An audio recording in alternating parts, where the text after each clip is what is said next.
I would forget if I didn't put it right in the slide. So there we go. I think I've got it now. Yes, we do. So this webinar will be recorded for people who aren't able to be here today, or if you have to leave early. Okay, so here's what we're going to go over today. A little bit about Zoom. We're going to talk about upcoming Meetings of the Minds webinars. We've got 3 scheduled for the fall. Online support groups for people with dementia. We have a new online memory cafe starting next week. Donations, we always have to talk about that. And then finally, I will introduce our guest today, Natalie Yates-Bolton. Okay, so here's the screen. I took a picture of myself, a screenshot of myself. Yeah, Richard, don't laugh. It was really early this morning when I did this. Anyways, it's a screenshot of what I see when I'm on Zoom. And some of you might be accessing this using an Apple, a Mac, an iPad, or even your iPhone or other mobile device.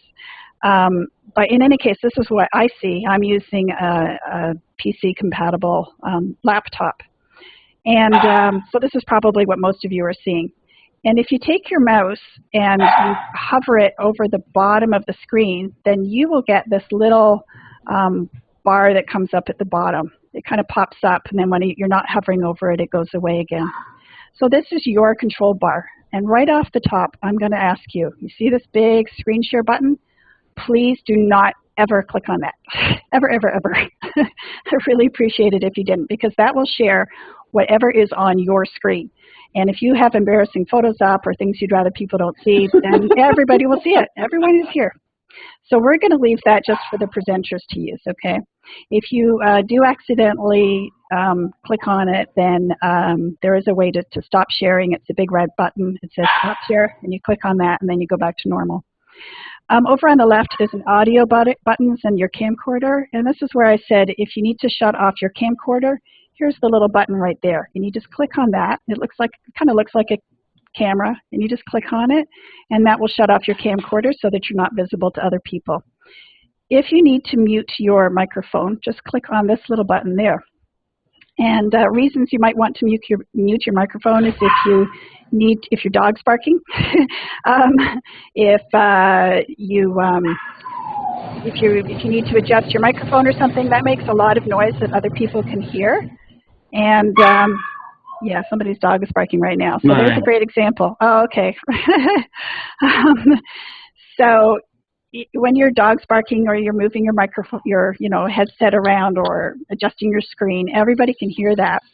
And it gets to be a little bit distracting. So if you could kindly mute your microphone if you know that you're going to be making some noise, that would be great.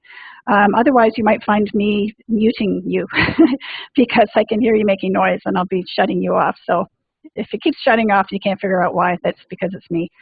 There's also a chat button here.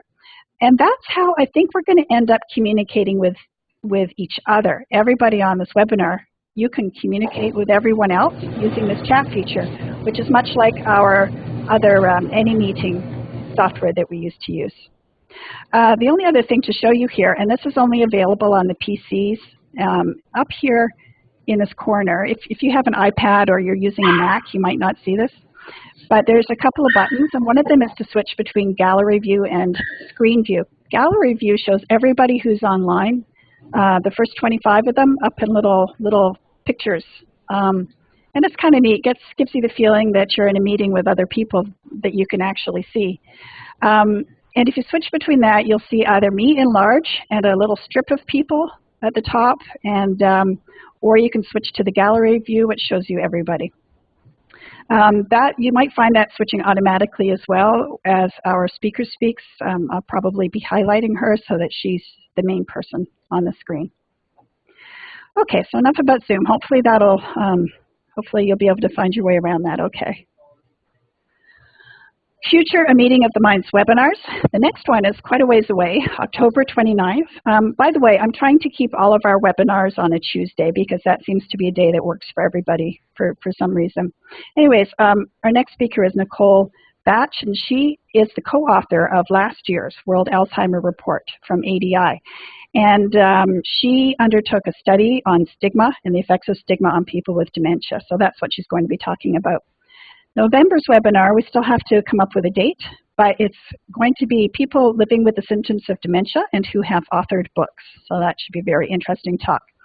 And on Tuesday, December 10th, Judy Berry, who is founder and CEO of Lakeview Ranch and founder and executive director of the Dementia Care Foundation, will be our speaker.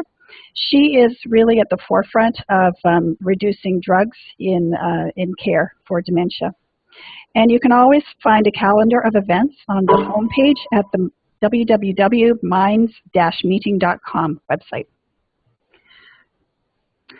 Okay, online support groups for people with dementia is something that we've been doing now for about probably 7 months, I guess. And we've had one group going sort of as a test, and it's working out brilliantly. So we are starting another one, and the new group is going to be facilitated by Richard himself. So what is it? The online support group, there are lots of, not lots, but there are quite a few online support groups in Facebook or in chat rooms for people with dementia and also for caregivers, and there's a lot of mixed groups as well. Our group is one that uses video conferencing. This actually the same software that you're using here. So if you're using this now today, then you'll be able to use it for the support group. And the reason that we like it, the reason that I am really hooked into the video conferencing is that you start to really become friends with people. The ability to see each other's faces adds so much more to the experience. You become friends. It's like sitting around in your living room and having a chat with friends. And right now, I'm getting together weekly with a group of 8 or 9 people. And it's quite amazing the discussions that we get into. Why do we do it? Well, we do it because of the discussions we get into. Some people do have support groups locally, but they find that it's not meeting their needs intellectually or in terms of the activities that are presented. So we started a group where people could really talk about what they want to talk about, which usually is their symptoms, how they're dealing with it, advocacy work, and a lot of deeper questions like self-identity with dementia. Another reason that we do it is that some people don't have any group at all in their community, or they're isolated. They're living out in the country, they can't drive anymore, they can't get to anything, but they still use their computer. And sometimes for a couple of people, there'll be somebody else in the house who is more technologically adept, and they'll start up the computer. Once you get it going, once you have the Zoom screen up and the webcam going, nothing else needs to be done. There's no other buttons needed to be pressed, so it's really easy. So yeah, we have a new group started by Richard. We have a couple of people in it already, but we'd like to get it started with maybe at least 5 people. So if you are interested, if you have dementia, if you're in the early stages, and you like using a computer, you're intrigued about the video conferencing and about meeting people from really all over Canada and the United States and anywhere where your time zone doesn't stop you from joining this group because it's 1 o'clock in the morning where you live, please join us. So just email me, or you can send me your name via the chat feature in Zoom here. So can you start a group? Yes, we're looking for people to start their own groups, either caregivers or people with dementia. We'll help you. We'll provide the software. What about caregivers? I've had some requests from caregivers. Right now, we're really focusing on people with dementia because that's where there's quite a lack. As a caregiver, you might disagree. But certainly, if you are interested in starting a group, please contact me and we will give you a hand. Online Memory Cafe, that starts next week, Tuesday, September 17th. What to expect? It'll be a smaller group. Hopefully everybody who's there will have a webcam and we'll be able to see each other. We're going to meet in Zoom. So again, if you're here today, you're using the software, you can participate. It's for people with dementia, caregivers, and others meeting the challenges of dementia. So everybody here today. But it'll be smaller and much more informal than the webinar. You won't have me doing so much yapping. And we won't have a special guest speaker per se. It's going to be more of a focus on fun and friends, but we will have practical activities. I'm envisioning having somebody to come in and lead different activities. We'll ask some thought-provoking questions, and there will always be lots of support from your friends. And when I send out the link to the recording, like a follow-up email after today for this webinar, I'll send out the link to register for that. Richard, I just kind of went on overdrive there and kept talking. Do you want to say anything? I'm sorry. About the support groups? Do you want to jump in, or the Memory Cafe? Well, I want to emphasize that right now our support groups are for people with dementia. Right. I've been in many support groups that have started out being for people with dementia, and eventually they end up being for caregivers of people with dementia. So we're trying to offer these groups to people with dementia in the earlier stages. You're welcome to have your caregiver with you, but it's really for you and not necessarily for the issues of caregivers. Mm-hmm. Yeah, that's a really good point. Our groups for people with dementia stay closed just for people with dementia. And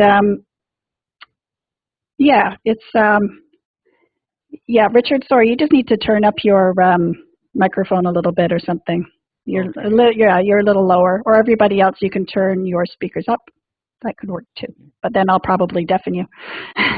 um, yeah, so if when caregivers assist the group member in starting up the software and getting their computer set up, they usually leave. We actually see them leaving the room. So so far we haven't had any caregivers sit in on the group, but as long as they're welcomed by the rest of the group, it's a very participatory environment, so everybody gets to decide. That's a lot of fun. And we're looking for the names of some people who lead drumming groups.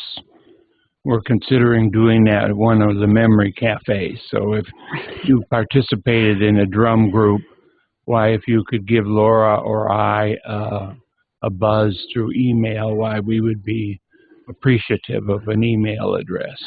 Right. Yeah, well, while you're mentioning that, yes, drumming group, I'm thinking of laughter yoga. I'm thinking of anything that we can be doing on screen. I'm going to be calling a fellow who does Tai Chi, but in a chair. So I'm thinking if he could lead it, everybody could follow along. Cooking, I think really the sky's the limit. That's what's so fun about this software. So thanks, Richard, for bringing that up. Frida's asked, what time will the new group with Richard start? I think we're going to have to see who all's in it and then find a time. So Frida, you're in the UK, so we'll have to find a time that obviously is not midnight for you. Generally, we start in the morning so that we cover off the time zones east to west. But yeah, we'll work that out. I'm not sure what day it's going to be either. Richard has to work it out with his schedule. So let's see who's interested in it, and then you all can work out a time in a day. Okay, next. Donations, yes. Well, I have great news. I'm going to say thank you to everyone who's donated thus far. You're keeping us going for at least 6 months by covering the costs of the Zoom software and the web hosting.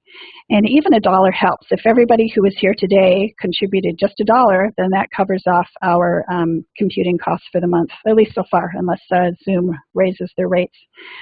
So we're good, but it doesn't stop here. If we get continued funding for webinars, we can do more webinars. More if my time starts getting covered, heck, I'll do this every day. I don't care. I love it. Funding to create training for support group facilitators. One of my dreams is to actually create a support group facilitator training program to do this online. And if somebody has time to donate, I'm looking for assistance in sending out emails, registration notices, answering emails, that sort of thing. So on our website, minds-meeting.com, there is a donate button. And there's also a contact form on there too if you want to email me and let me know if you're able to help out in terms of time or whatever. Or you can just email me directly. Natalie! Yes, Richard, sorry. Weren't we going to do something about fundraising for people who wanted to go to the World Alzheimer's Association's meeting it's in Puerto Rico in April this year? Yeah, thanks for bringing that up. I haven't entirely kind of concretized what that looks like yet in my mind, but hey, if anybody has ideas. There is the Alzheimer's Disease International Conference, which is an annual conference, and Alzheimer's Disease International is the umbrella organization of all the Alzheimer's associations around the world. Their next meeting is the beginning of May 2014, and as Richard said, it's in Puerto Rico. So that's actually quite accessible for people from the U.S. and Canada to get to. At least it's a heck of a lot better than Type 8, which is where it was last year. So we are hoping to get a lot of people with dementia together to go to that conference. It's a neat conference because they do make a point of having a stream of workshops that is directed, focused on people with dementia, either in terms of the people who are diagnosed with the disease leading, chairing a session, or being a speaker, or just of topics of interest to you. And they try to have at least one or two networking sessions. We always have like a breakfast session get together as well with Richard and myself and staff from ADI. So we're going to be putting in an abstract about the support groups so that we can make a presentation about it. And it does cost money. Not everybody has the money. I figure it's going to cost between $1,500 and $2,000 for each person to go, including the conference fees, the airfare, the hotel, your food, and everything. ADI sometimes has bursaries to help people out, but I think we can also take responsibility for our own fundraising to get us there. And I have a couple of ideas I don't really want to get into right now. But if you are interested in that, if you'd like to go to the conference, if you have ideas about fundraising, please email me or Richard, and or contact me on the website through the contact form. Does that kind of cover it, Richard? Or You got it. Okay. Okay, back to Natalie. Natalie, I think we've left you some time to speak. I'm not sure. I'm just going to unmute you. Yeah. Natalie Yates-Bolton.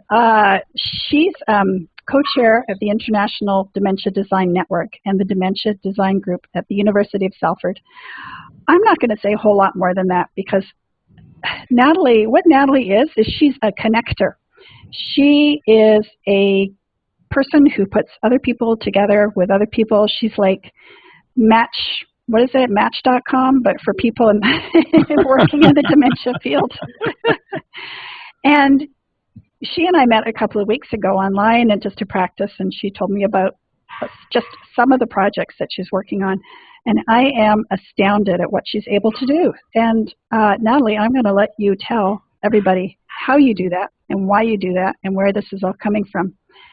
I personally found you really inspiring. Your work is inspiring me, and it makes me just want to keep on going. It was like a breath of fresh air, and you lit a fire under me, and if Natalie's doing this, I can do this too. So I hope that you all feel the same after today. Natalie, I'm going to stop sharing my screen, which in theory then should, and then I'm going to spotlight you so you can talk for a second. And then when you hit screen share, your screen should come up. Okay. And Richard, I'm going to get you to mute your microphone so that your dog is not barking in the back of Natalie's presentation. Okay. Or I'll mute it for you if you want. Okay. Let me. Which it's easier said than done by me. Right. Okay. Let's find you here. Oh, there you are. Mute. Okay. Natalie's spotlight. Hi, everyone. Yeah, so thank you very much, Laura, for the chance of joining in today and taking part in the webinar. I'll just put my screen on. Hopefully.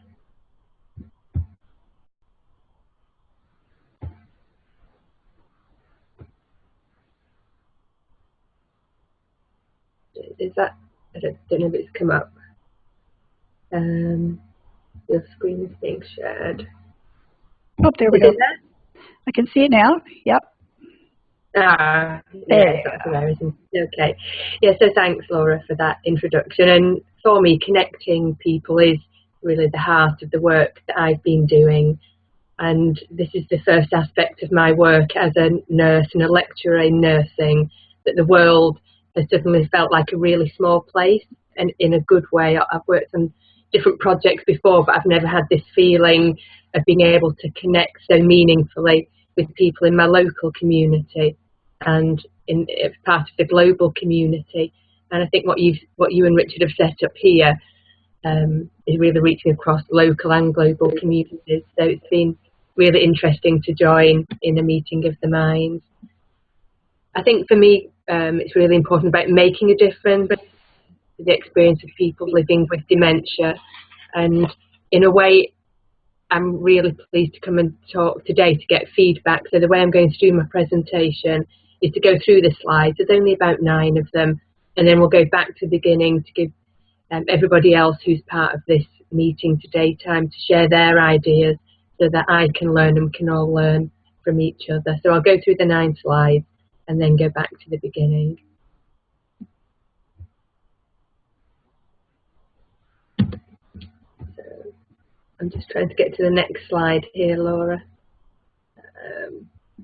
There we go.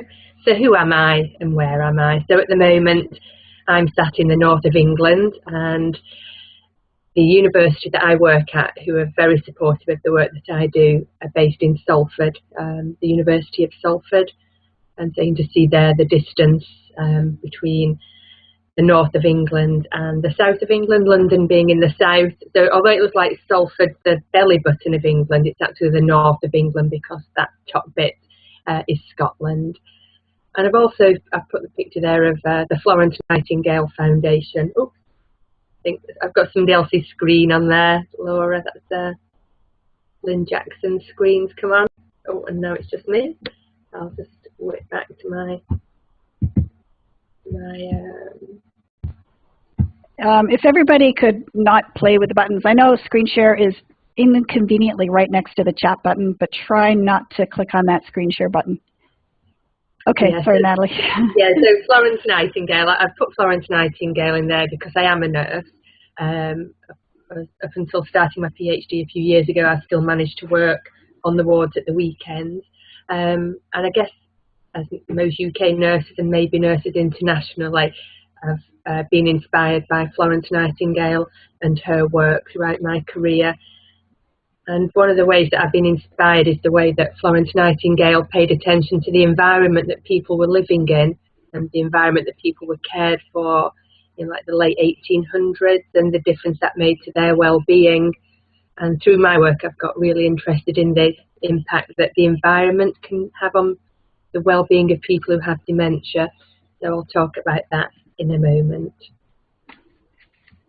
So my dementia journey in terms of travelling and learning, I applied to the Florence Nightingale Foundation for a travel scholarship to learn from Hearthstone in the USA, an organisation, the chief exec is John Zeisel, and I was interested in the approach that Hearthstone used to dementia care.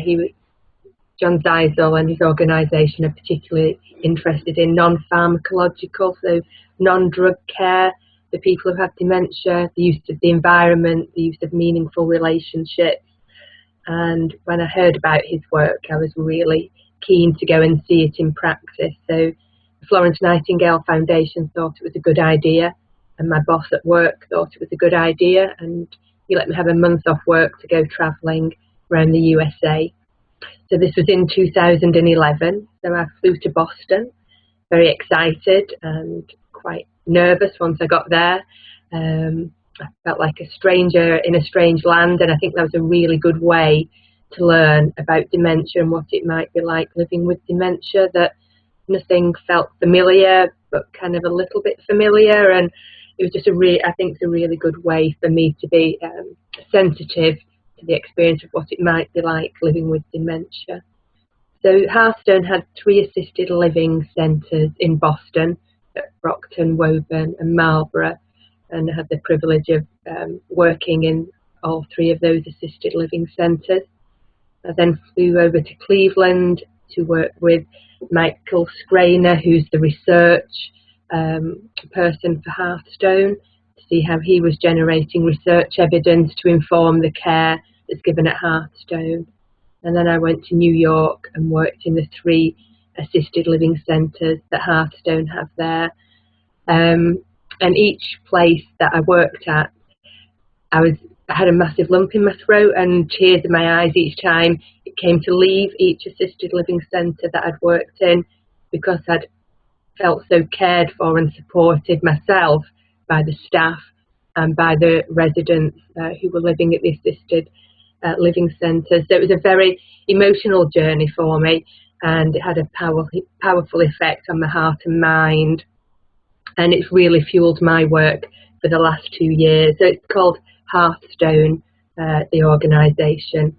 Hearth as in like an old-fashioned word, isn't it, in the United Kingdom anyway, for the place where people connect and collect in a family, maybe in the kitchen, or traditionally maybe around the fire in the home. So I think that's where the name Hearth comes from. And at Hearthstone, the central location of each assisted living centre was the kitchen. All the assisted living centre was built around the kitchen as the hearth, and also then in the lounge rooms there was a fireplace in each of those. So the safe travel broadens the mind, and I suppose the argument is I could have gone and worked in some places in the United Kingdom and had a really good learning experience as well. But for me, just to leave everything that was familiar, to leave my family, to leave my work, to leave all my leisure activities, to leave everything behind and come to the USA and just be there to learn and observe and share was really, really powerful. And I don't think I would have had the same experience if I had maybe work shadowed organisations in the UK, where I wouldn't have been able to immerse myself so much in this approach to dementia. Let's try and go to the next one. So I came back from the USA really with my heart and mind on fire to continue to make a difference. I'd done a little bit of work to do with care of older people, to do with nursing homes, to do with ward care. I teach nurses, but now I really wanted to make a difference in the experience of people who are living with dementia.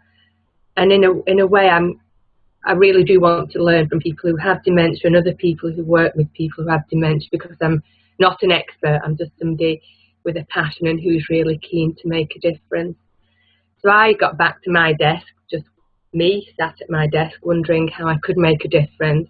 And I sent an email across the university to see if there were other people. I knew a few people who were doing some work to do with dementia, and I wondered if they'd like to join me to see if we could make a difference collaboratively. So I sent an email across the university, and we now have about 50 members who are part of the dementia design group at the university. There's nurses, artists, psychologists, architects,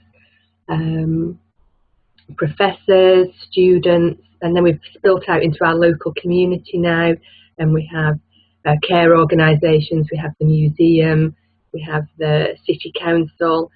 So from me just sat at my desk sending an email out, it's really snowballed quite quickly into a really big group, and we have people with dementia, and the carers of people who have dementia also part of this dementia design group.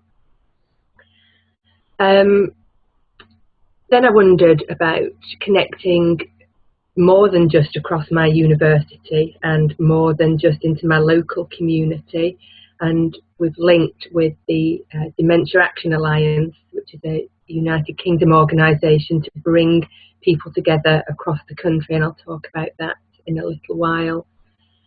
I also wondered about, whilst I was on a bit of a roll and bringing people together, if there was the opportunity to connect globally, and I'll talk a little bit about what we've been able to achieve with that.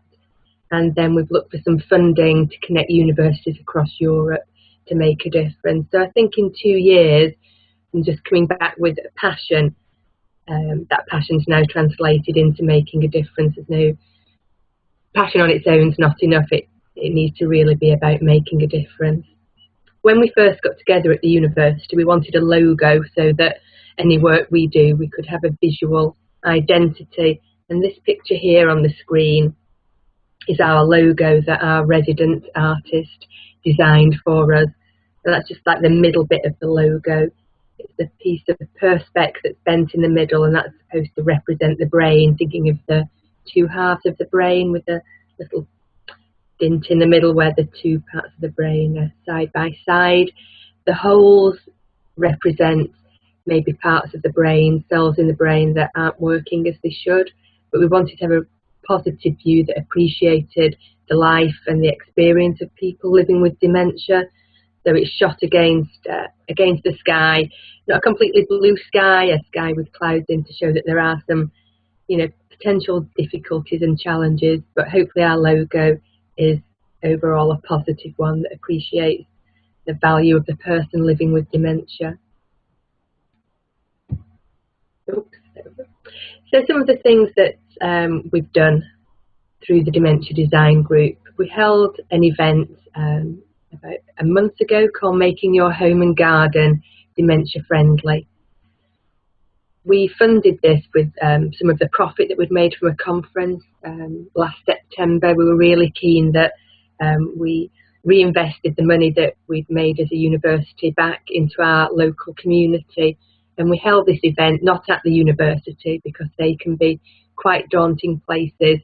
We held it at a dementia resource centre just down the road with the support of the staff who work there. And again, that was really important, about connecting the university with an organisation who's providing care and support. People come just for the day to this resource centre. There was a couple of parts to, it was actually an afternoon. We had the picture on the left. There's a lady in a flowery dress. She's an award-winning gardener.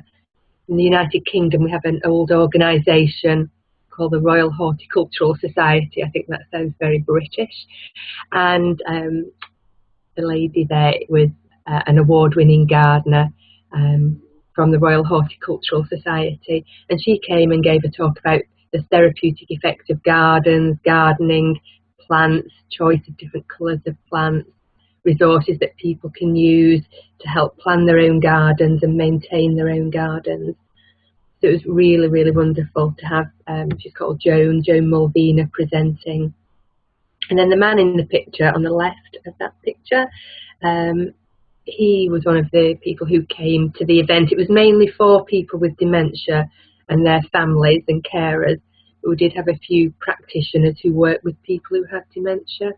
And he was from the local city council, and he runs a community orchard and a community garden. And so he was keen to see how he could develop his work and his garden and his orchard that he runs for the city council to be inclusive for people who have dementia. And what I really liked is he came along with his grandmother, who's a lady in the orange top, and she brought her friend, who's the lady in the blue top. And that's the kind of event we really wanted to run, that mainly people with dementia and the families and the carers. And I think that little picture there for me was really what the whole day was about bringing people together. That picture was at the end of the day and everyone's still smiling. So I think that was quite successful. We also had another speaker, and that's the top photograph. So the lady stood up in the jazzy top. She spoke about assistive technology, about equipment that people could use in their own homes, or equipment that they could use to promote their independence and mobility and safety if they were out and about in their own community. So the couple in the middle, that was somebody with dementia and their partner, and the lady on the left is their support worker in the community. And they're looking at a device that's a pill dispenser that dispenses the pills on time, so that somebody with dementia can make sure that they have their tablets at the right time and have them safely. I think what was interesting about the presentation about assistive technology is that although there's quite a lot of it available in the UK, people with dementia and the families weren't sure how to access this technology. And I think that showed somewhere where we can be doing better in the UK. And the girl here down on the right, this girl had recently started a new charity, a gardening charity called Digging for Dementia. And I didn't know about her charity, but she'd heard about our event, and that was what I was pleased about. By bringing people together for the afternoon, we were starting to learn more and more about organisations, charities, and people who we can work with to make a difference. So gardening, maybe that's a point we can come back to, about how people can be supported to engage in gardening, if that's what their interest is, to improve their well-being and sense of living with meaning and purpose. And maybe we could talk about assistive technology, about assistive technology that people find useful. In the United Kingdom, there's been some interest and controversy about the GPS trackers that people can wear on the wrist, so that they can go out, and if they get lost, they're easier to find. And then the argument about, well, is that a problem about somebody's human rights if they're being tracked? So maybe that's something you can be thinking about, and we can come back to.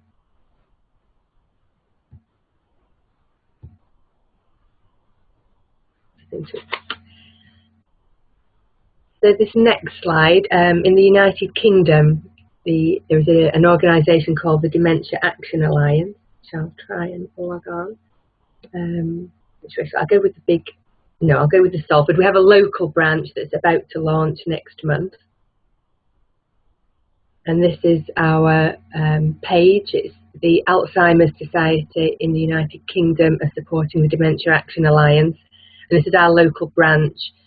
And I say the official launch is either sometime this month or next month. And the three themes that we're working on are awareness. So the organisations who maybe a shopping centre, banks, the police, fire and rescue, solicitors, universities, hospitals, about raising awareness for the staff who work in their organisations, for when they provide their service for people with dementia, how they can meet the needs of the person who has dementia, about enabling people with dementia to be involved in activities that are meaningful for them, and anticipate that the organisations who are providing services for people with dementia can anticipate the needs of the person with dementia in the future without waiting for a crisis to arise. So those just are some of the organisations who've joined already. So Age UK is a charity, general practitioners, community physicians, the shopping centres, gardening, fire and rescue are solicitors, a care in the community commissioning group, the hospital and the university. So I think we haven't even launched yet. I think we're starting to get a good coverage. I know the transport services came to our initial meeting, the unions came, so that's been a good start. And then here is the mothership, really, the National Dementia Action Alliance. And what we could come back to later is the statement here, the National Dementia Declaration for England. Sorry, Natalie, to interrupt. I don't know if you have if we're supposed to be seeing something, but we're seeing the slide still. Okay. Yeah. So I wonder if you can change the screen that you're sharing. So I'm thinking it's locked into this screen and not. Let me see how I can. Sharing is paused. And then can you not see that? Is it not showing the link? No. It's showing the link, but it's not showing the slide. Your internet screen. Yeah. Right. Okay. I don't know if it's going to do that. Shall I just read out some of the key points from the declaration then? Yeah. If you could talk about how the declaration came about and. Yeah. So the declaration has been written in consultation with people who have dementia and organisations who provide care and support for people who have dementia, and it's written from the point of view of people who have dementia. So the outcome one is, I have personal choice and control or influence over decisions about me. Number two, I know that services are designed around me and my needs. Number three, I have support that helps me live my life. And there are sub-points for each of these. Number four, I have the knowledge and know-how to get what I need.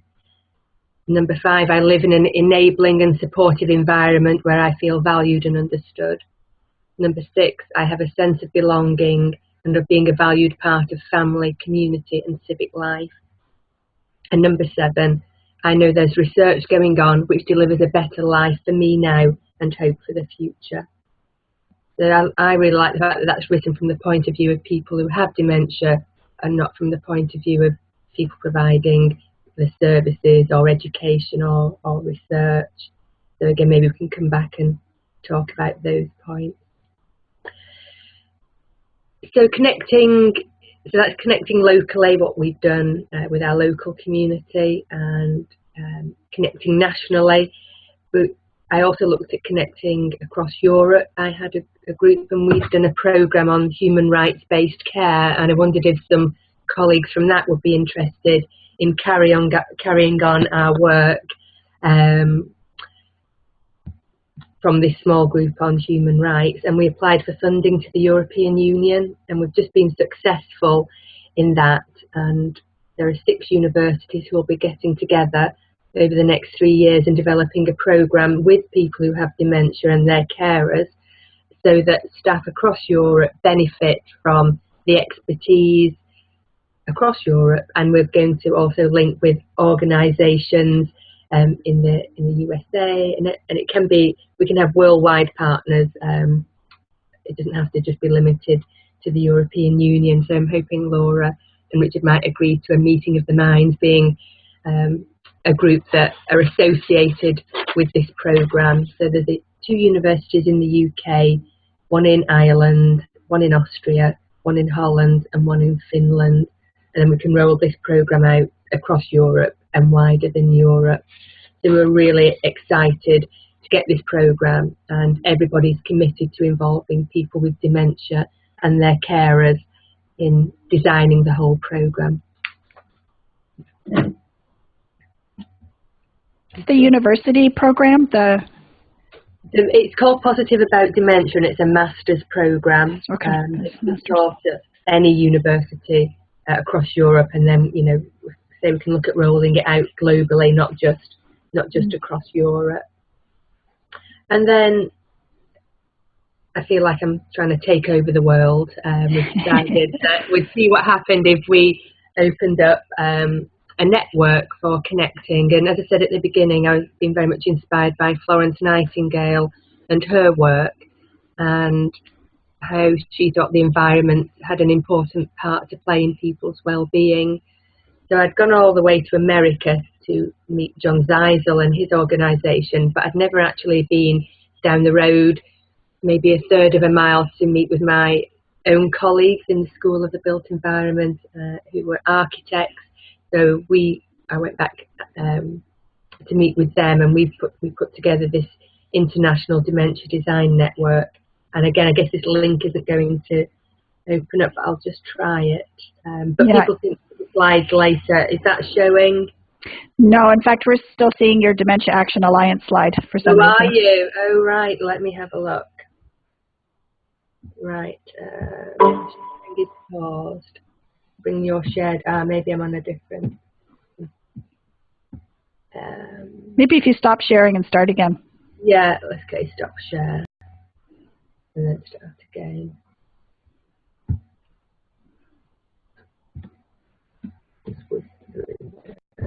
From the beginning. Which slide can you see now? Positive About Dementia. Okay, yeah, so that's the European Union funded, and they funded us to the tune of €400,000, which is quite a lot of money. I'm not quite sure of the conversion rate in sterling. It's probably about €375,000. Is anybody? You only good at converting to dollars, Laura? Well, $500,000 to $600,000 probably. Yeah, so it's a big commitment. So we have to spend that wisely. Mm-hmm. Yeah, so this was the slide that I don't think we're going to. Can you see the? Yeah, it doesn't show us the screen that you go to, unfortunately. I'll be sending out a link to the recording, and I'll also ask Natalie for her slides, and I'll put those on our website and all the links that she's shared today, so you can go take a look. Yeah, so this International Dementia Design Network, we're trying to share information across the world, different people's resources. So in Australia, in Western Australia, the Alzheimer's Society there have a program called DEEP, Dementia Enabling Environments Program. They've got some really good resources, so we've put those on this site.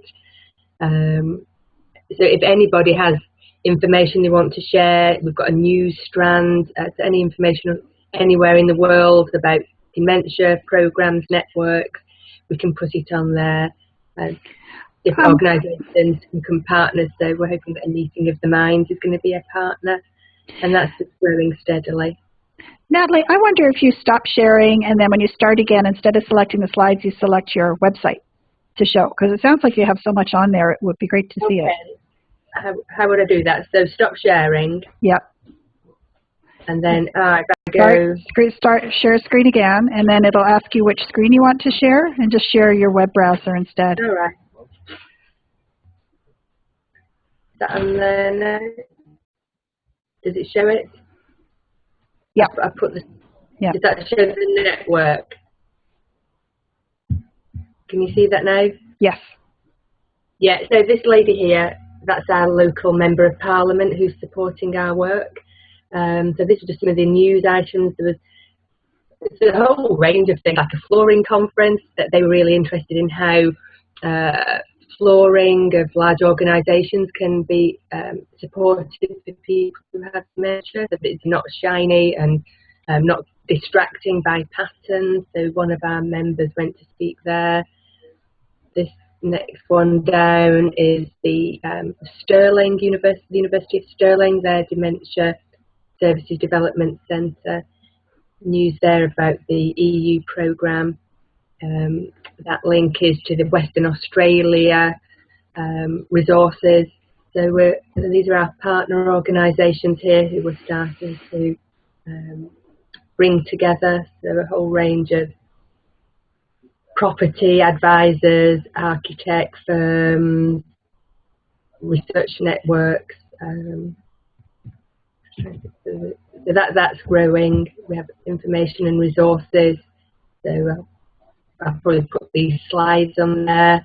So that's just growing nice and steadily as a resource.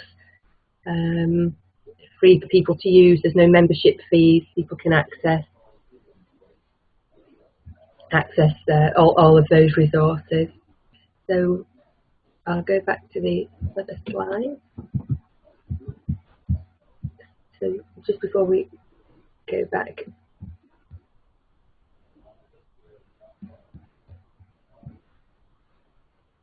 So that's what I've been doing, inspired by my visit to the USA, to make a difference, to connect locally, nationally and globally, and to hopefully make a difference to living with dementia. Okay, so I'll go back to the beginning then, Laura, and give people a chance to add their thoughts. Okay. We're still seeing your web page, so maybe stop and start again. Yeah, there's probably a different way to switch between screens. I just don't know how right now. Okay, I'll stop share. Something else to learn. Yeah, and I'll go back to that one.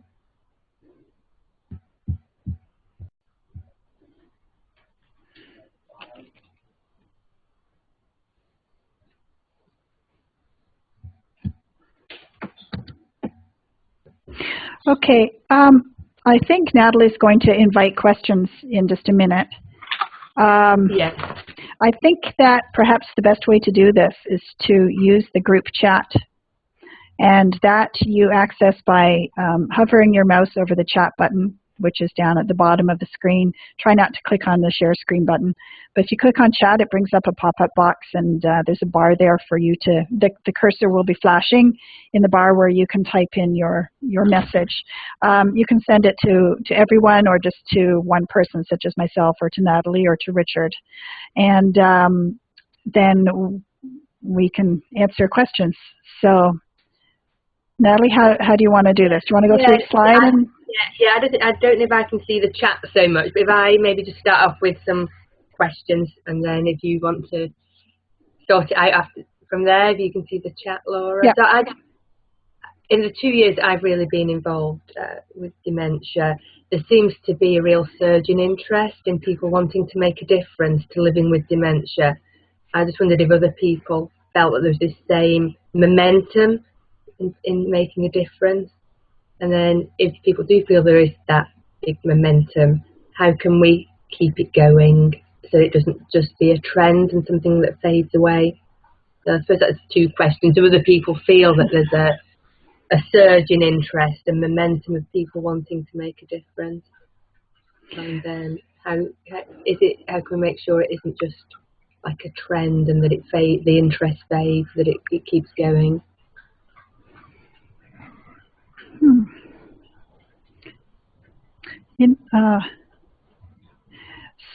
So Patricia Cohen is in the States.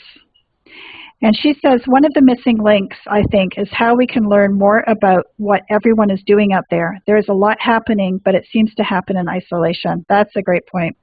Mm.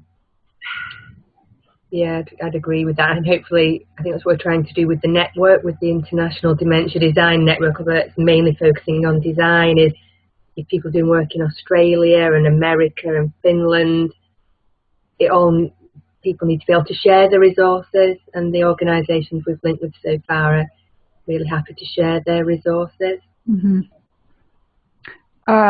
Patricia says, I guess the activist baby boomers need to take on this cause. Mm-hmm. Yeah, I'd be interested to hear what others have to say. If you want to type your thoughts into the group chat, or you can even send me a chat message and say, unmute me, I'd rather talk, so I can do that too. I hesitate to unmute everybody because I think it'll be pandemonium. So if you want to type in your thoughts to chat, or just send me a chat message and say, unmute me or let me speak or something like that, then we can do that. But Natalie, our experience in North America is probably a lot different from yours in the UK. And correct me if I'm wrong, or other people jump in.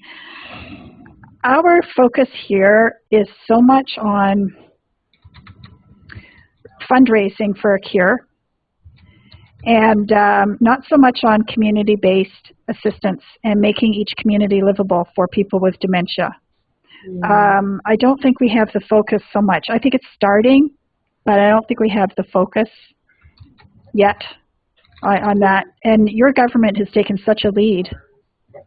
At least that's what it seems to us outsiders. So, yeah, I'm always interested in comparing cancer and dementia. And people thought years ago that there'd be a medical cure, not just like a let's stop cancer for now and slow it down. I think people thought there'd be that cure for cancer, and that hasn't really, something that would eradicate cancer. That's not arrived. So I think it's really important that medical work continues for dementia, but in the meantime, dementia-friendly communities is, I think, just as important for people living with dementia now. And we are fortunate that the British government and David Cameron, our Prime Minister, are really leading on this. And the Dementia-Friendly Communities Initiative is really, really strong in the UK at the moment. And it's not just about being friendly for people who have dementia, it's dementia-friendly for everybody, isn't it? If I know what it was like to go to America, to not know anybody, not know where to go, not to, the road signs, everything was confusing for me, and I needed clear prompts to help me to be able to live well for my month in America. So dementia-friendly communities are friendly for everybody, for visitors, for people, but younger people, older people. The benefits for everybody, not just for people with dementia. And I think that's what's quite exciting as well, and what we haven't really explored yet. I think as we develop these dementia-friendly communities in the UK, I think it's going to be interesting to see the benefits for the rest of the community. Mm-hmm. Yeah, I want to come back to that in a minute, but I want to catch to the dementia-friendly communities. I want to catch up here. Kim McRae says, bravo to you, Natalie. Great work. Kim is she's in the States, but I believe in the southern states. Great work. It is important to note that in the United States is woefully behind the EU in this regard. We are trying to catch up. So, and Patricia says amen to that. Donna, and I'm sorry, I don't know where people are from, but Donna says, I am a caregiver for my 64-year-old young husband who has early onset Alzheimer's, which I believe involves different dimensions and problems. Yeah, you're certainly right about that, Donna, in all different aspects. I keep trying to connect with other young couples, but so far not much luck. Any ideas? Ooh, lots of messages coming in here. We'll catch up. Donna, can you just tell me where you're living? That might make a bit of a difference. So if you just want to get back to me on that. Richard says to Patricia, you're right on. There are lots of points of light starting to shine around the dementia world, but they flicker and can't seem to get or stay together to create a brighter light to get the attention of others. Richard, by the way, I unmuted you if you want to talk. Thank you. Oh, you're welcome.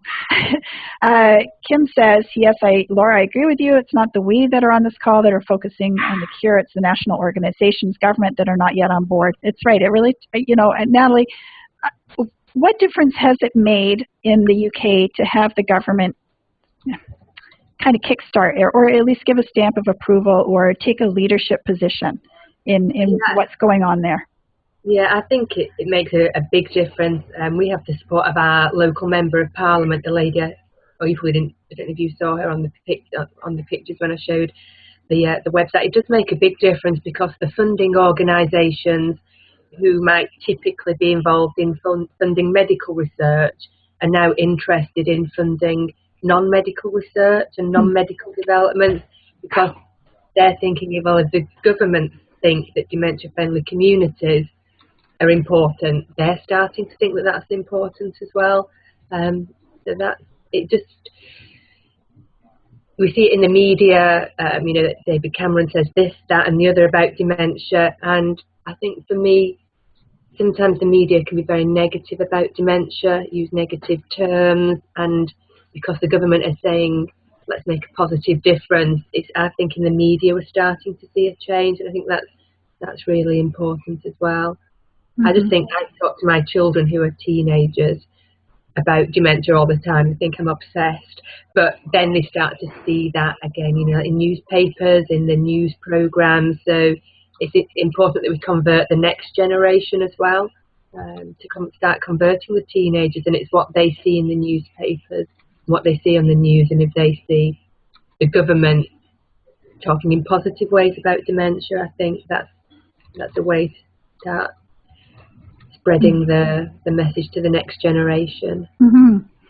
Yeah, and I was blown away at that young lady who started the Digging for Dementia charity, and she wasn't connected with your group yet. So how on earth did she get this idea? I'm not how sure has it become so prevalent in everybody's mind? I know. I just, just sent out a bit of information about this day that we're holding, and she said, could she come along? And because we had gardening in the title, she'd kind of gone, it reached her, and what a shame if I'd not had that day and not learned about her, because now she's part of our dementia design group at the university. She's going to be coming to our meetings and helping inform the work that we do as the university, because as academics, we could be living in ivory towers and completely, losing our direction, but we're really keen that we're directed by people with dementia, the families and organisations like Digging for Dementia.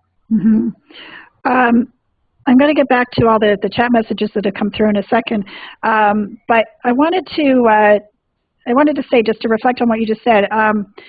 So having an afternoon event in the community with a focus, you had a couple of programs going on, but attracted other people who are doing similar work in addition to the people affected by the disease. Yeah, so we tried to keep the event small so that it wasn't daunting for some of the people in the later stages of dementia, and we really wanted it to be focused for people with dementia. So some large organisations from up and down the country asked if they could come, and I actually asked them not to come, and said I'd put another event on for them about making homes and gardens dementia friendly, for housing associations and care homes. But I did let a few organisations come, like the Digging for Dementia and the City Council, who were working with people in our local area. So we probably had maybe 30 people with dementia and their families, and maybe 10 local organisations of people actually working face-to-face with people with dementia, and then 10 people from the university. I just find every time we put on an event, we think maybe 20 people come and then 50 people come, or we think 50 people come to a seminar and then 100 people come. We always keep having to book bigger rooms. Yeah. Wow. But we don't mind doing that. That's an interesting idea. I'll think on that. Okay, back to the messages. Peter says, it's a great thing for people to talk and most importantly share successes, particularly internationally. But although the problems are the same, the cultures are different, even between the UK and the US. That's really fascinating. Oh yeah, very true. It is true. It's I'm going to stop asking questions, but I'll have to ask you about the differences in cultures and how that's affected your work. Now, let me see. We have Lynn Jackson. Patricia asked Richard, do you sit on the national task force related to the national plan? People advocating with dementia is a big need. Richard? As I understand it, right now, nobody with dementia sits on that. They're considering, after they've already written the plan, inviting 1 or 2 people. But I suspect I'm not on anybody's short list to be on a national committee about dementia. Right. Jeannie Lee from Hawaii says that she's on ours in Hawaii. Yes, Jeannie Lee was diagnosed quite some years ago and is very active, and she was invited to be on the task force in Hawaii. And Michael Ellenbogen, who I think is online here, is on the Pennsylvania task force. So it seems to be happening at a state level, but yeah, nationally it's really kind of pathetic. But at least you have a task force. We don't have one in Canada, so... Lynn Jackson. Hi, Lynn. Great to see you here. Lynn is another Vancouverite.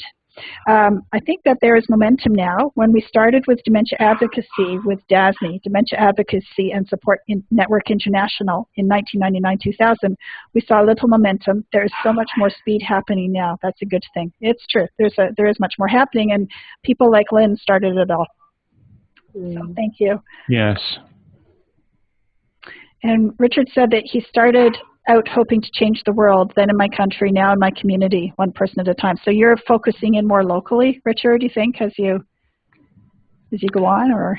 Yes, I still bemoan the national and world condition, but I'm acting locally. Okay. Just catch up here.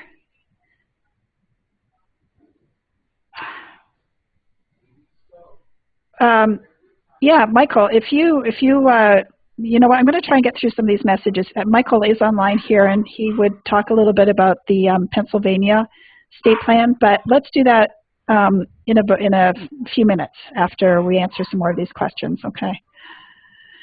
If you're able to stay around, Michael. I don't want to take the focus away from Natalie. Tina says, from Switzerland, we have a good psychosocial and medical care team in our town visiting mom at home.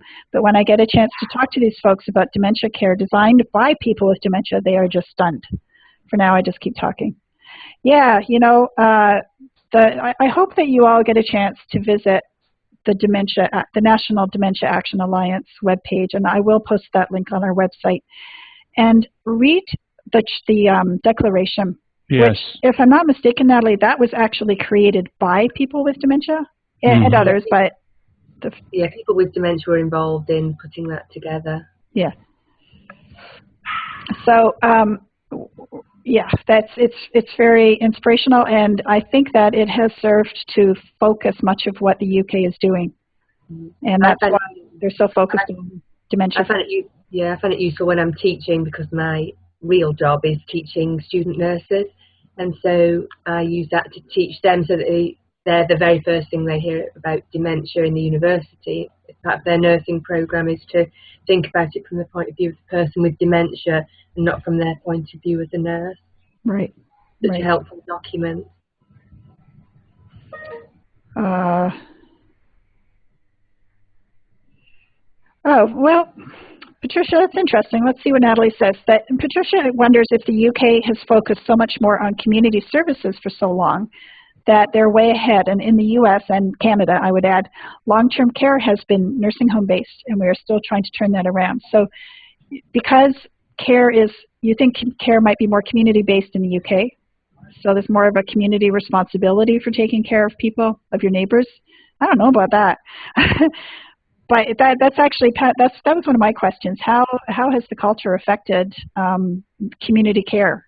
Yeah, that's interesting, because my initial interest in dementia came through my research, which is in nursing homes, about living with meaning and purpose in nursing homes, but then my work has actually ended up more out of nursing homes and in the community. So in the UK, I'd say I think it's 2/3 of people with dementia live in the community, and 1/3 are in residential care. So there is that emphasis of where people with dementia are living, and maybe that emphasis on community services. But it is more enabling, I think, isn't it, to focus on where most people are living, and if that's the community, that's where the focus should be.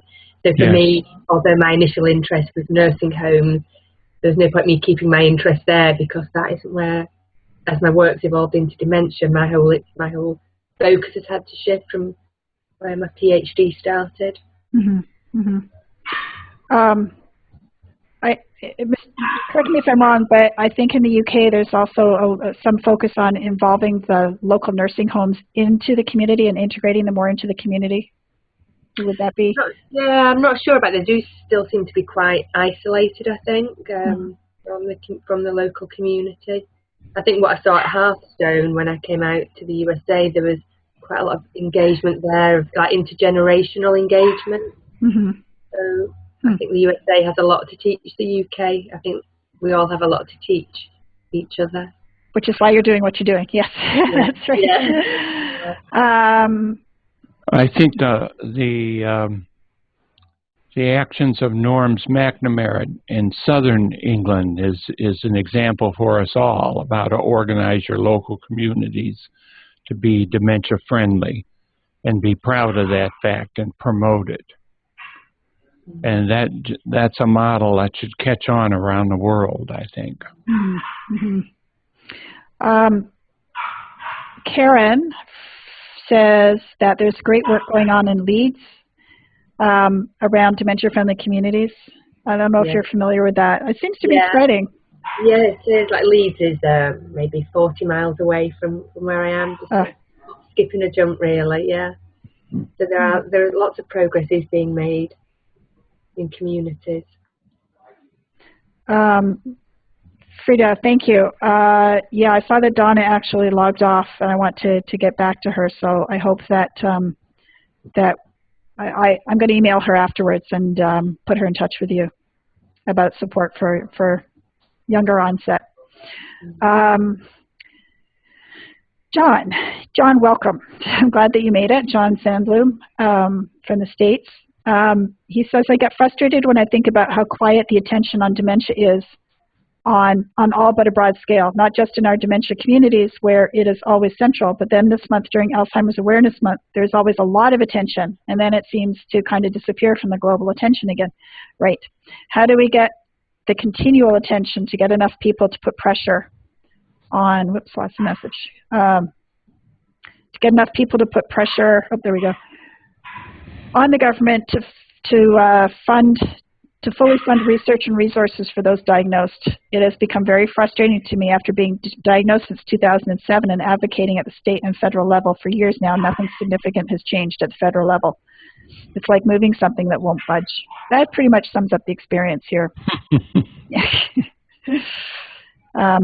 Kim says that there's work here in the U.S. to try to pull together a National Dementia Action Alliance. Really? Where? Kim, that's interesting. I'd be really interested to hear more about that.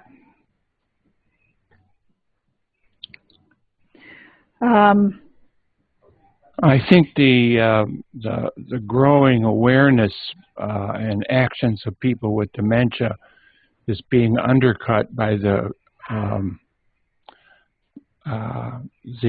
emphasis on spending money on research and fundraising money for research. The Walk to Remember during Alzheimer's Month now has become the Walk to Cure Alzheimer's, and it's essentially a fundraising activity rather than a focus on the needs of people who are living with dementia.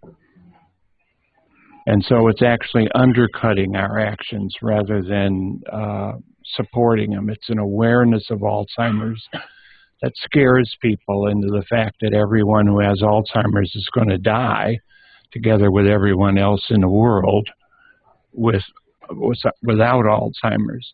It's not an awareness of the humanity of people with Alzheimer's. It's not a call for more focus on meeting the needs of people with Alzheimer's.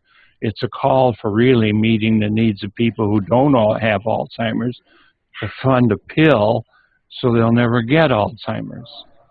And it undercuts the idea that dementia is the issue rather than one form of dementia, which is Alzheimer's. So in the sense, it's in theory, it's a good idea, but in practice, the way it's evolving, it's not useful to our movement, I don't believe.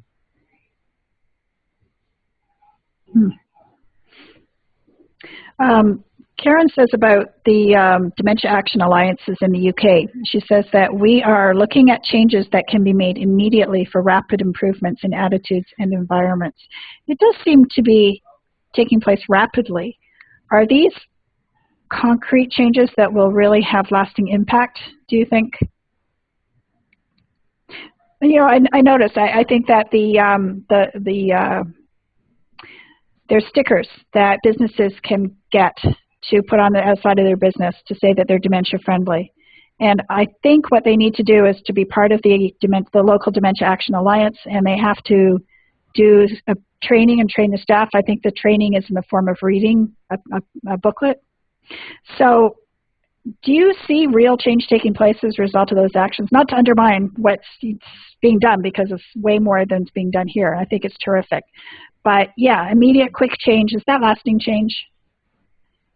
I think one of the things that's happening at the moment, the money's just coming out for it from the government, is to invest in healthcare environments. So £50 million being available for projects to make some hospitals and some nursing homes dementia friendly. So that's actually putting structural changes in.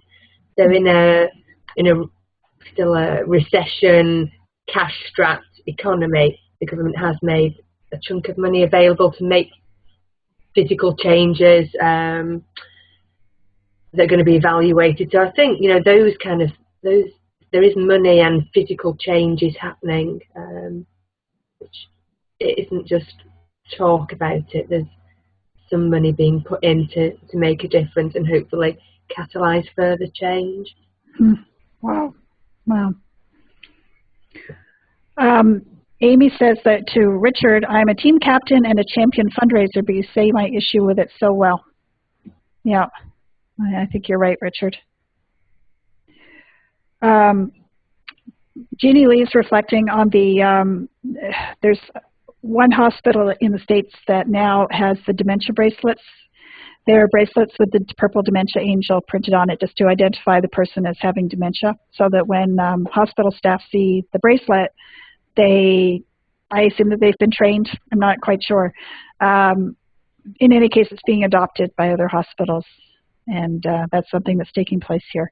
So we have activist people who are doing things. There's not so much a coordinated effort as of yet. Kim says the national organizations are creating the stigma. Plus, they are hiding what dementia is, even the use of the word dementia. The national vocabulary using the word Alzheimer's is really confusing everyone, even for professionals that work in all types of long-term care. Yeah, that's true. We still have, it's changing in Canada. The Alzheimer's Society has officially adopted dementia now. They can't change the organization's name, but it's all over their website that we refer to dementia now, and that they provide services to all people with dementia. But yeah, you know, it's a bit of a conflict. It's the national organizations. It's in their best interest to create the stigma in order to keep themselves in business. It's bad to say. Peter says, regarding the dementia-friendly community projects, there is a lot of desire for change. The difficulty is that so many people are unsure as to what a dementia-friendly community looks like. Yeah, we need somebody here to start that movement. Kim says that the Dementia Action Alliance is coming soon, and she'll let us know more about that. Karen says we have the butterfly scheme that is working very well in the UK, an opt-in scheme for people with a formal diagnosis and an undiagnosed memory problems. It's a training scheme. Do you know about the butterfly scheme, Natalie? Yeah, I know a little bit about it. Like Karen was saying, that it's used mainly in hospitals, that would go on people's notes and maybe on the board where their names are, so that staff who maybe come in to the ward but don't work on the ward all the time would know who might need communicating with in a specific way, maybe with more time. And there's an additional record sheet, I think, that has the person's dementia-related needs made clear. Mm-hmm, mm-hmm, mm-hmm. Maybe a bit like the angel bracelet that you were mentioning in the US. Right, but the angel came from the UK, from right. Norms and from the Camelford, Dementia Right. Action Alliance, Start as a butterfly and then transform to an angel somewhere in that land. It flew over. Okay, are we caught up with everybody here? Oh, Kim, she says, I think internationally there is some good movement to adopt the purple angel logo so that we can work to build the same movement internationally. How important do you think it is to have a logo, Natalie? I think for organisations, the logo, I just want for organisations to show that they're dementia friendly. I think that's important. I just wonder, it's, like labelling people. I can see the benefits to raise awareness, but I don't know if I'd want a bracelet or a sticker labelling me. Maybe that's a question to. I suppose I teach human rights as well, so my human rights head is like, should we physically be labelling people with their diagnosis? But I don't know. Maybe people could help enlighten me and give me some more ideas on that. I don't know. What do you think? If only we could label people as just human beings, people with dementia. I think that a lot of these programs would blossom and flow, but unfortunately, even the good programs that help people do not grow out of the acknowledgement that, yes, this is a whole human being. And I think if we would emphasize that, all these other things would come a little easier. Yeah. So we end up with groups of professionals who say, yes, we should use red plates for people to eat off of, and we should not have patterns on the floor. But those are ways of manipulating the environment rather than starting with the needs and wants of people with dementia. I suppose that's where I'm coming from with my human rights-based part of my brain, that valuing the humanity of people. I think that's my starting point rather than labelling people. But then, if I had dementia, what would I think? I don't. And I was going into hospital, would I want a bracelet that would mean that my needs got met better than without a bracelet? It's like a medic alert bracelet. Yeah. It's I think if people can see the symbol and then immediately, if it sparks a memory in them that they need to be aware of certain things and treating somebody in a slightly different way, it's probably a good thing. I agree. And the people who have said if we all just treated everybody with the same person-centered care, we wouldn't need that so much. If one could expect that you would be treated well no matter what. And I suppose with the one in the UK is an opt-in system. I think the GPS tracker that can be used to help people live independently, so that if they did get lost, the family can find them quickly. You could have a human rights-based argument against that, but I think if I had dementia, I'd want to wear that GPS tracker so I could go out in my community and risk getting lost. Yes. That would be my personal choice. Me Although too. it's in denial of my human rights to be tagged with a GPS tracker, I would want that. Again, we need to plan ahead for people's needs so they can make those decisions. Mm-hmm.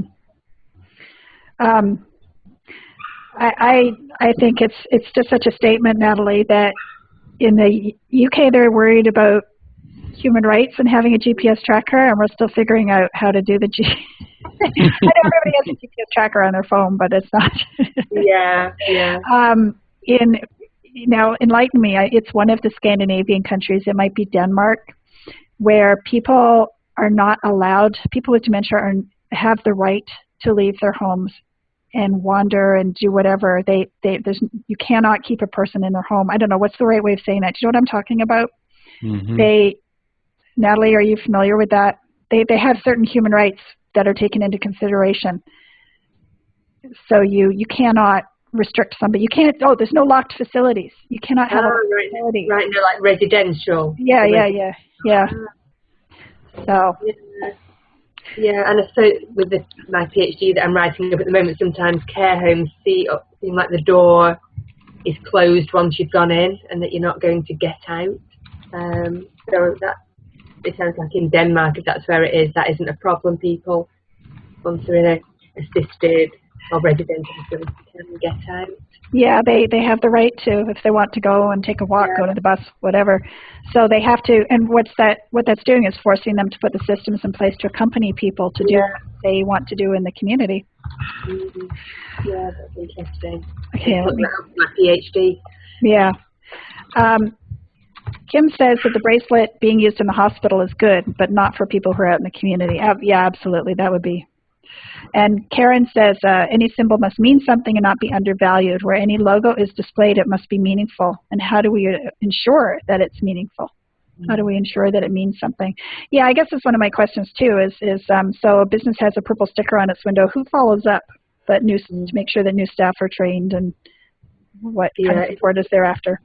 Yeah, I know through the Dementia Action Alliance in the UK, organisations have to do an action plan and then provide an update on their action plan yearly. So it can't be that you do it once and then nothing ever happens. You have to update and provide feedback yearly on how you're getting on.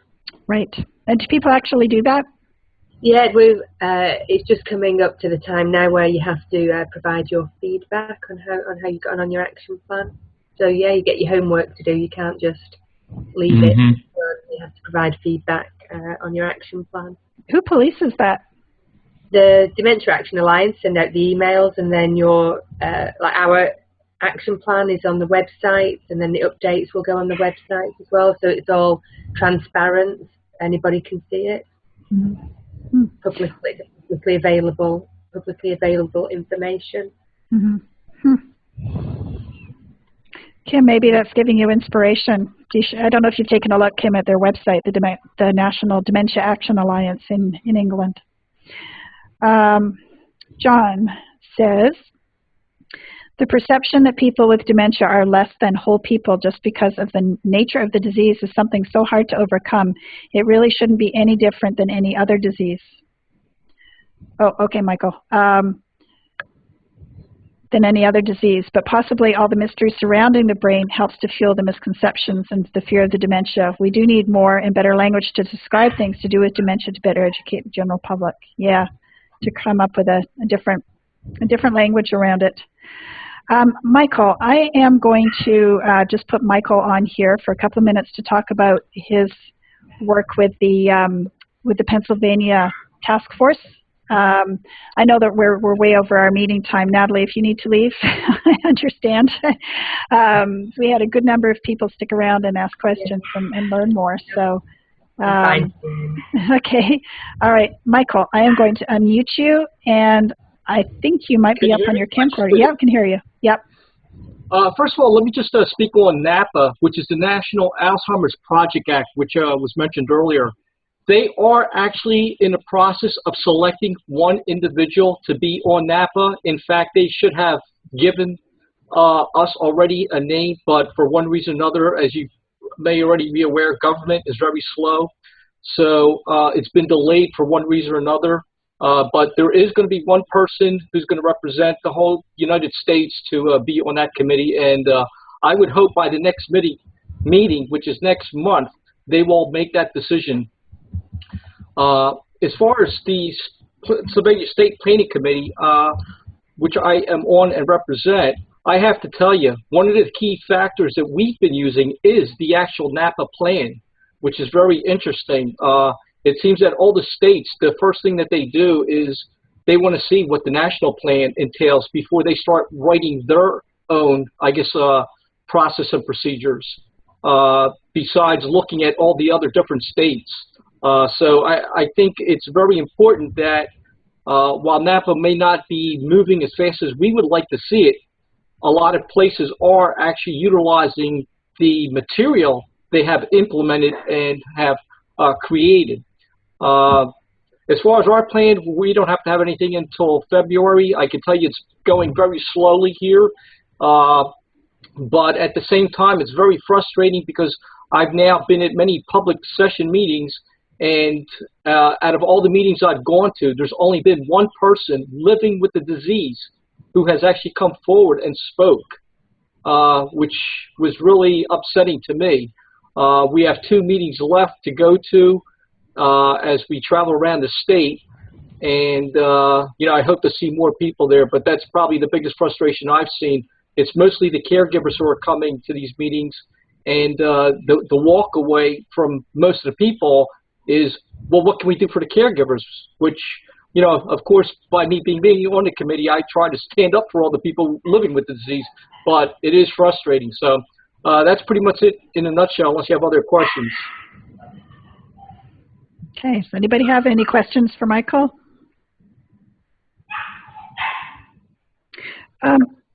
Michael, how many states are creating their own plans, and where has this movement come from?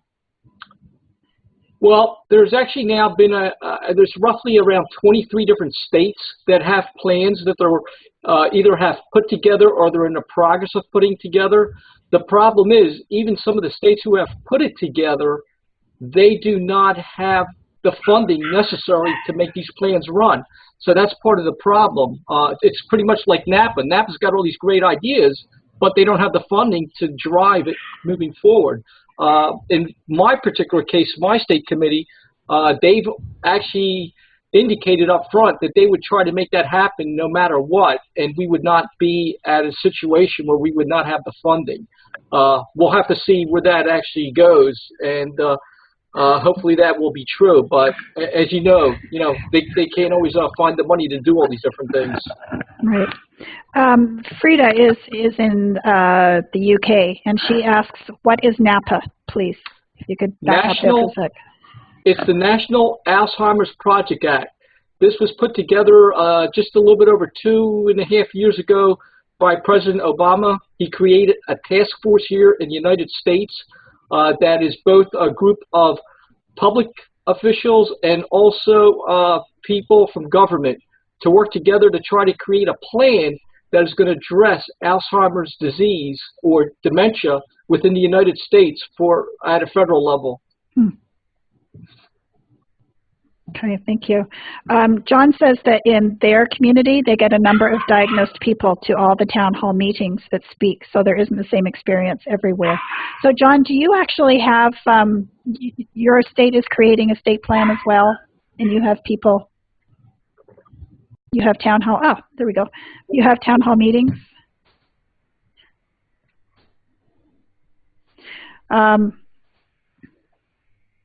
Yeah, and Juanita's iPad says, most people with dementia may not be able to get to or be aware of the meetings. Michael, how are these town hall meetings publicized? Well, I have to tell you, I think they did a very good job because I dealt with the Alzheimer's Association and other associations to try to get people engaged so they can be at these. So I do know they had gone out of their way to contact people individually.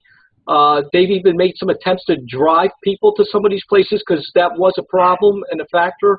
But they've also made it available for them to be able to put input on email so they can get their information to the state directly that way. So I know we've gone out at many avenues trying to make that happen. It is publicized on the Pennsylvania State site, the state. However, I wouldn't imagine too many people who have Alzheimer's or even caregivers would even know about that. But at least through the dementia sites that I've reached out to, I know that they've made it aware to many people out there. Okay. So, John, it's your Alzheimer's chapter, getting the people out. And Kim says, many states are starting to work on state plans. I'm working on the Georgia plan right now. The problem with the national plan is that it's mostly all focused on Alzheimer's cure, not good person-centered focus things like we've been discussing today. Is that your experience, Michael? That it's mostly focused on the cure, or what other aspects are there? Well, I'll tell you, I think it's on both, and I think the NAPA session is now starting to change to start to focus on actually dementia-friendly communities. That's part of their task this coming season now to start working on. But I think the big thing that I'm starting to see, which is a little bit frustrating, is they're all starting to take what I consider the easy way out. They're talking about lifestyle changes and brain health. I don't know if you've heard that a lot lately. Yep. But they all seem to be trying to focus that that's the way to get around this. And while that is good for, I believe, everybody, not just people with Alzheimer's or dementia, I think they need to tone it down a bit. And I'm hoping to try to change a little bit of that on the state planning committee. But I'm finding it very difficult because I'm dealing with a lot of doctors who are on there, and they're all pushing the same thing. And hey, you know, I may speak up, but who am I? I'm not a doctor. I don't have those credentials, and that kind of creates a real problem out there. But I'm trying to get other experts to help me that I could bring that information. In fact, Dr. Ron Peterson was very helpful in getting some information to me, which I was able to share with the state plan to kind of tone it down a little bit. But again, it just seems to be taking off like wildfire everywhere about this, you know, and it's, you know, I don't know how other people feel about it, but to me it's frustrating. Well, everybody wants a magic pill, right? So if it's a lifestyle change and doing more computer games, then that's what we're doing. And there is no magic pill. No. Kim, Patricia was asking if the NAPA group has a public comment place. Kim says yes. I assume that's on their website, I would imagine.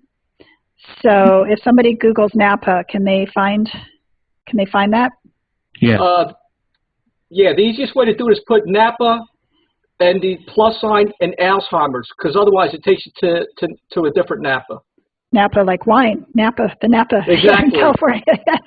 Right. Michael, John says that Michael's right in that the caregivers are far the majority who speak at these things, and they don't know what it's like to be the one diagnosed. Not that their experience isn't valid, but we need more diagnosed people to speak out.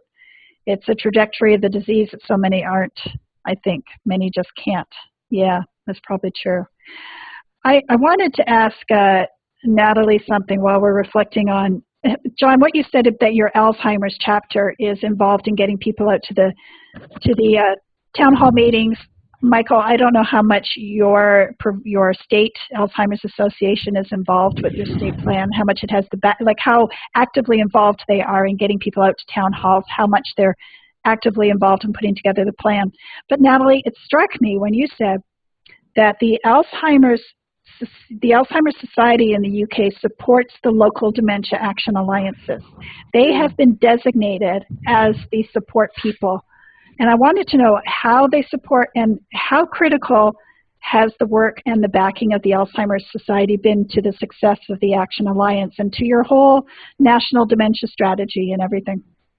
Yeah, I think it's been vital, really. In terms of our local Dementia Action Alliance, that's coordinated by somebody who works for the Alzheimer's Society.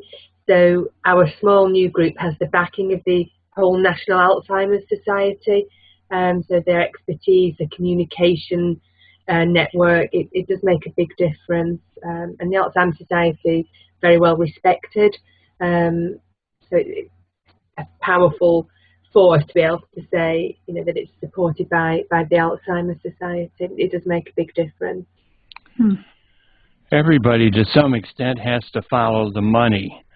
And in the United States, the money is not flowing to local organizations from the government. It's flowing to researchers. In the UK, it's flowing to people who make up the Dementia Alliance, to people who send in ideas it's a freer definition of who gets a shot at the pot of money in England than it is in the United States. Yeah, I think the Alzheimer's Society do fund research as well, but obviously they're, like you say, channeling money into people living with dementia in the communities as well. So maybe, you know, they've got the balance right. Yes, I think they have the balance right.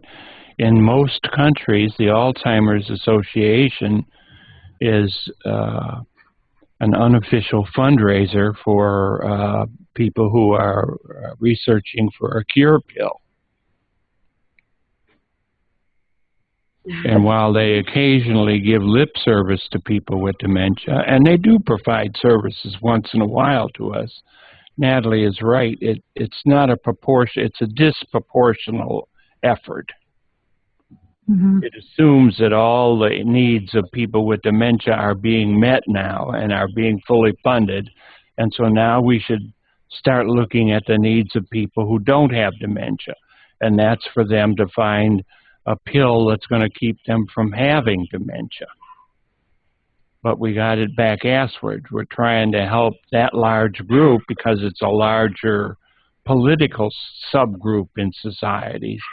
And we are underfunding and essentially ignoring, although not totally ignoring, a smaller group who are living with the condition.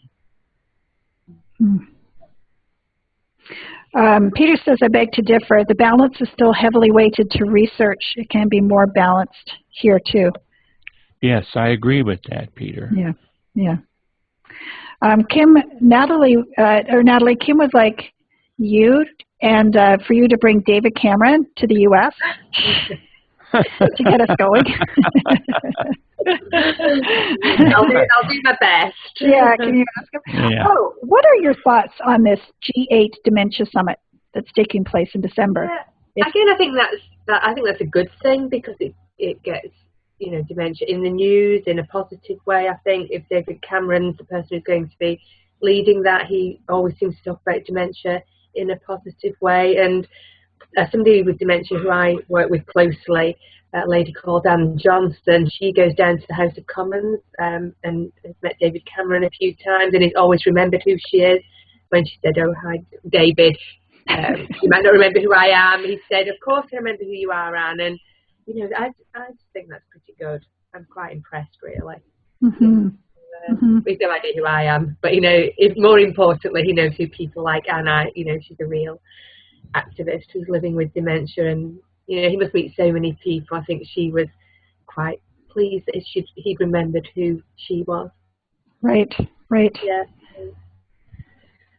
And our MP who supports our work, our Member of Parliament, she's from the different party to David Cameron. I know she's impressed by his work as well. So, you know, he's impressing people all round with his work. Mm-hmm, mm-hmm, mm-hmm. Kim and Juanita are having a discussion about that people with dementias are still voters and their families vote too. Mm-hmm. Are any of you on the call aware if your state is working on a state plan? I don't know. How many state plans are there? And Michael had to leave, so I'm afraid... Well, there was a model state plan written by Mike Splain when he worked for the Alzheimer's Association, which is a very good skeletal structure for states. And I think honestly, the states are doing this because they want to get in on whatever is going to happen with the money when it starts coming in larger amounts and it doesn't all go directly to researchers. But states, it's still too low on the priority list for legislatures to really hold hearings and do planning and incorporate it in their budget decision-making process and project it out for years. That's not taking place. Mm-hmm. Mm-hmm. Hmm. In Texas, we had a grant from the federal government, a good-sized one, for services for people with what is it? I can't remember the name now. It's not Alzheimer's, but it's Parkinson's. Parkinson's, yes. and they lost that grant. That grant expired. So they morphed themselves into the Alzheimer's committee, state committee, because they saw that there was more, they thought, a future for Alzheimer's funding than there was for Parkinson's. So there's politics mixed up in all this, too. Oh, yeah. Oh, for sure. I mean, David Cameron is really an exception to the rule in that he's a very conservative politician, but somehow he's been touched, I believe, personally by the Alzheimer's, by individuals with dementia, especially Norm McNamara. And so he has responded politically outside of his own shoes to supporting the Alzheimer's initiatives. Jeannie Lee, who is in Hawaii and on her state task force, says that there are 23 intending to begin, but she thinks only less really do it. And and before she joined, Hawaii has been working on it for months. I don't know if there's anybody here from Canada who could speak at all to it. Well, we actually did a webinar last year on the Canadian Dementia Plan. We have a thinking about a plan to have a plan. That's kind of where we're at here. So let's see. Kim asks to Natalie, how can we here in the U.S. help you with your work? Other than the work of Hearthstone, have you connected with many others in the U.S.? It's been mainly Hearthstone who I've connected with, and John Zeisel came over to the university to give a lecture for practitioners in our local area. So that connection is working well, and then my second connection has been with Laura and Richard, and that seems to be going well. So now I would be really interested in maybe connecting with more people through this organisation and linking that up with the International Dementia Design Network, because the International Dementia Design Network isn't just about designing buildings and spaces, it's about designing services for people with dementia. So the more people I can connect with, the better. So maybe, Kim, we could have a chat, like you said. We can maybe catch up and see how I could connect with more people in the US. Can I put your email address on our website for people who are included in our email, follow-up email? Okay. Yeah. What kind of people should think about connecting with you? What kind of are you looking for organizations, individuals? Any individuals can go on the distribution list, and organizations can become partner organizations. We have a 4 bullet points that people have to agree that they take a positive view to living well with dementia, they appreciate the humanity of the person living with dementia, that kind of agree to those principles, and that's it, really. And they have to fill out a form, which I still haven't done. Yeah, just do a little form. I know.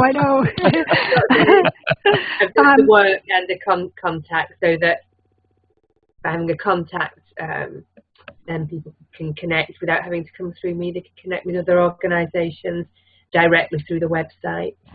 Okay. And if somebody joins the design network, what can they expect? What happens next? Yeah, there are any of the resources that we have through our seminars, we make available there. There's lots of interesting slides, information that they can just access, that they can use to share with people. Share with anybody, share them freely. I know some organisations might charge for resources, but the organisations we connect with tend to make their resources available freely. Okay. Are you having any more conferences in the future? Yeah, I think we'll be having one in the future. I've got my PhD to finish first before I commit to organising another conference. But our last conference was only going to be a seminar for maybe 40 people, and then it just grew so quickly we had to do it as a conference for 130 people. That was just a national conference. Our next one will be an international conference, and we'll have people with dementia and their carers informing the conference as well, not just the academic led. Okay. But we want to do it properly, so rather than rush it, that's one of my things to do as soon as my PhD is finished, which will hopefully be in March. In March, okay. Yeah. And I don't want to forget about the master's program. You were going to say a few more words about that. Yeah, I wondered if I could come back to a meeting of the minds once we've got some more ideas for this program, to get the thoughts and views of the people in your network to inform the development of this program. Okay. We really appreciate that. We haven't started it yet. We're right at the beginning. We're just starting to get our ideas together. So I'd really appreciate if I could bring some ideas, and then bring a few ideas and take more ideas away with me in the future. Okay, terrific. Well, we'll look forward to that. A couple more chat messages here, again, about the state plans.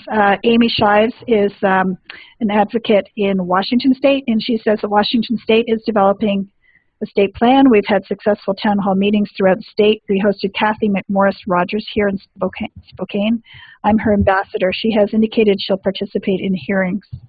So it really sounds like there is the structure set up in the states to gain formal input from the communities. That's really neat. We can certainly learn from that.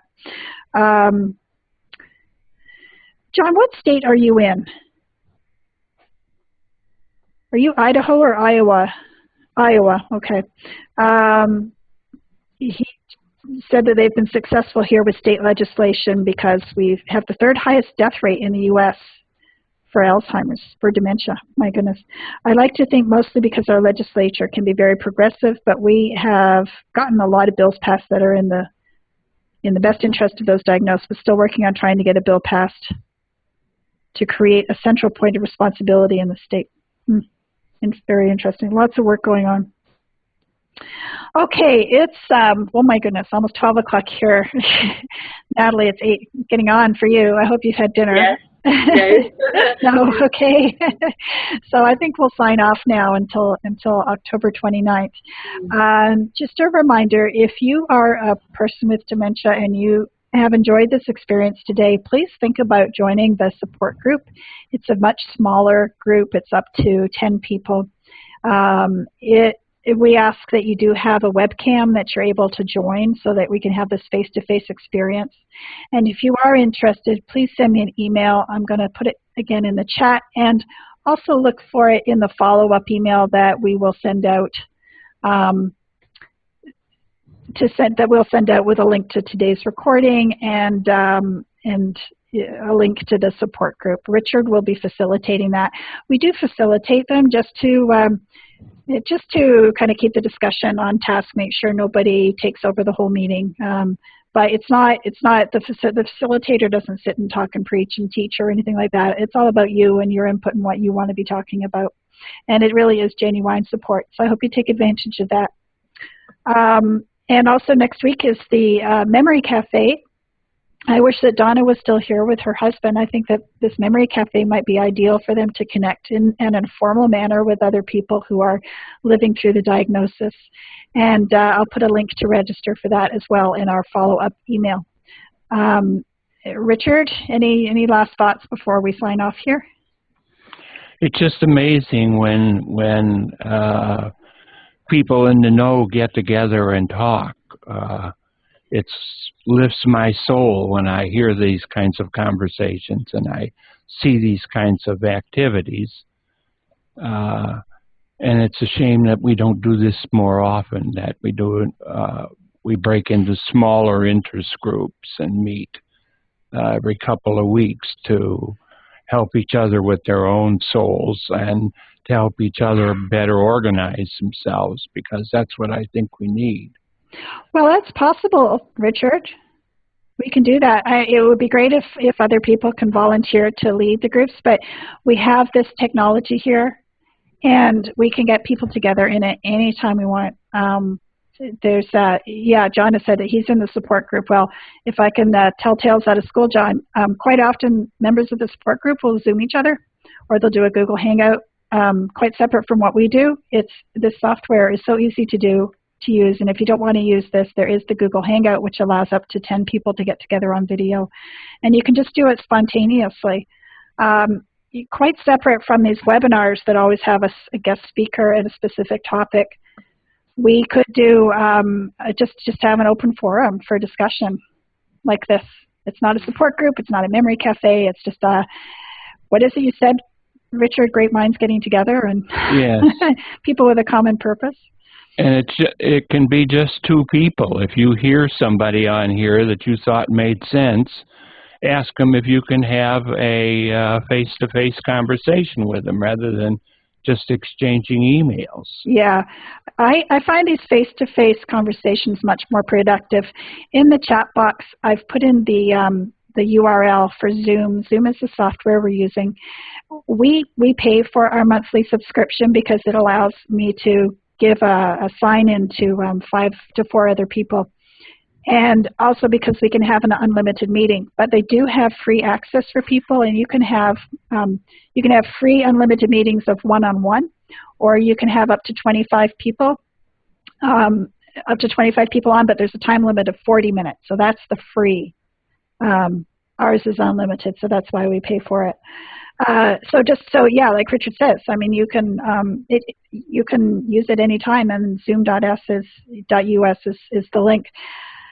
But, you know, if you're looking for somebody central to organize it, please contact me, contact Richard, Natalie. I'm sure would be interested in this kind of thing, not to add to your work. But it would be great if we had other volunteers who would be able to host these or just kind of take it on themselves. And I think something that Natalie said really struck me. She said, passion is great, but it's not enough. You have to make a difference. So we can sit here and talk and get passionate and be energized in that, but if we don't leave today and go and do something, then it's kind of all for naught. So that will stick with me. That's why people get divorced. They still have the passion, but they don't have the practical day-to-day sort of things, the behaviors that say, I'm committed to you and I love you. And we get fired up, you're right, in passionate moments like this, but then we get lost when we hang up. Mm-hmm. Oh, John says he's open to hosting. Yeah, okay, yep. John is a person diagnosed with atypical Alzheimer's. He's an advocate, and he's part of our support group, has his own online Facebook support group that is a closed group for people with dementia. So he's just put his email address there, and I'll put it on our email as well. Yeah, I always find myself very energized after these meetings, and I'm also involved with To Whom I May Concern, and and that's an interactive theater project with a group of people with dementia.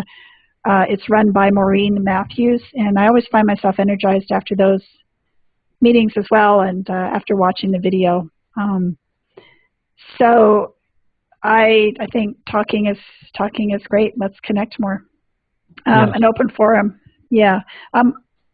Owner's iPad, where are you? I should put on the registration form just to ask you what country you're from at least, so that we kind of know. It's neat to see people from all over the world.